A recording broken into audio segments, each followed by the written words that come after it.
Welcome to the JAMODI podcast. We are all surrounded by amazing coaches and leaders. So let's get an inside look at not just what they do, but how they do what they do. After all, becoming the best versions of ourselves is JAMODI, just a matter of doing it. Here's one thing, favorite culture building activity. And I've had a lot of coaches when we talk about that one, they'll say, well, we build our culture every day, so everything is an activity. And they're right. But if there was a few things that you do that you just feel like, man, this brings our team together, this makes our culture of toughness or whatever that stronger, what's something you've picked up over the years? I try to make them come together through hard workouts. Like I said, I going back to what I said, the 6 a.m. workouts. Hey, you better get together, figure it out. I love when they'll pull each other through. And so I try to make our workouts so hard, and then you challenge them to pick each other up. Right? You're almost mentally organizing it in your head how they're gonna react, and you hope they follow it. Now there's times where they just you totally miss, you throw the arrow and it doesn't even hit the dartboard. You try to say, all right, I'm going to challenge him here and I'm going to see how he reacts, and then this guy, will he do it the same for him? And we do that in our early morning workouts, early in the year, our weights, those tough things where they've got to help each other through it. Pick your guy up when he's wanting to get on his knees. You tell him, hey, when we're running sprints, we never bend over. That old toughness drill that every coach has told her, get your hands off your shorts. So then you start seeing them, hey, we don't do that. And then you see the next, hey, get him, I got you. They put their arm around him and hold them up. And so I think, that those toughness things where they see somebody struggle and then you tell them how tight knit you want to be, that they'll slowly eventually start buying into it. Slowly but surely start picking each other up. And then they won't let each other fail because they know it's twofold. They know if they fail, not make their time, so if don't align, they're going again. So one, they don't want to do that again. Two, they're showing, hey, coach, I'm invested. I got you. Let me pick him up. Let's all come together. We'll do that. And I work for a guy by the name of Ryan Marks, who might be the most positive individual I've ever been around. Like, you heard one clap in a practice, you heard a million. It was, if you're on the sideline, you're clapping the whole time.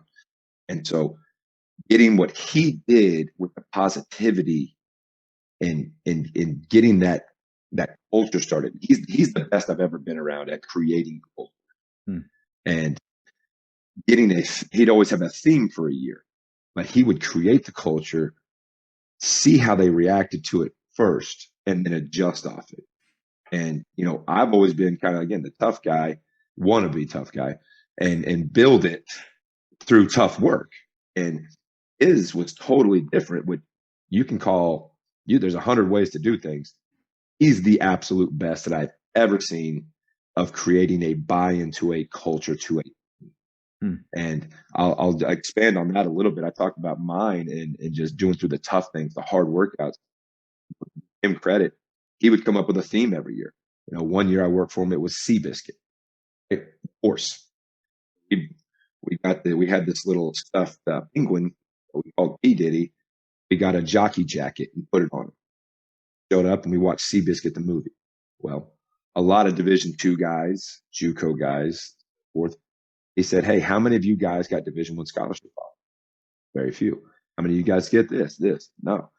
Well, Seabiscuit was a horse nobody wanted. At a jockey nobody wanted. Owner that people had given up on. Look what happens when you get people. That's just one example. I mean, the best I've ever been. And that was our whole theme for the whole year. We brought the penguin. It sat on the bench with us. It flew on planes with us. We carried it everywhere we went.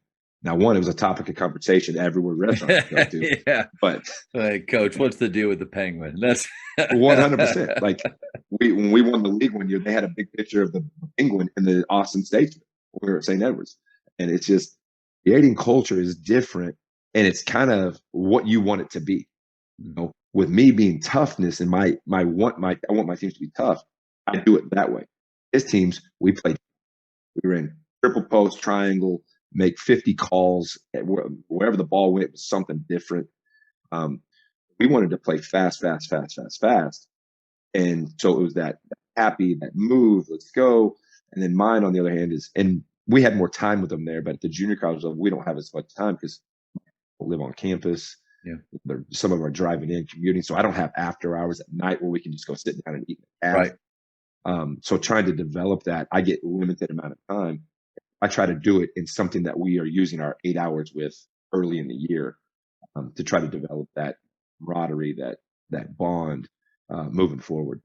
But it has to be something that's authentic with you. Like if you were trying to be that guy, it would come across probably as fake, and players sniff that out pretty quick. And so I think authenticity is what the name of the game with this culture stuff. Yeah, and I'm not smart enough to come up with the themes every year, watch the book or watch the movies and read the books. So I stick to what I know, and I'm pretty predictable in what those guys can. Like my returners are like, all right, here we go. And those are the times that I miss the most, are the morning workouts. Get them up, you can joke around with them, and then you can pick them up and you kind of develop, that give and take with them. And it's just fun for me. And hopefully, twofold, they go to class after we get working out, since they're already up. Yep. Yeah, good call. They're on the right track. Yeah. Thank you for checking out today's episode. Please take a moment to subscribe to this podcast, share it with your fellow coaches, and find us on social media for what's coming up next on the JAMODI podcast. It's just a matter of doing it.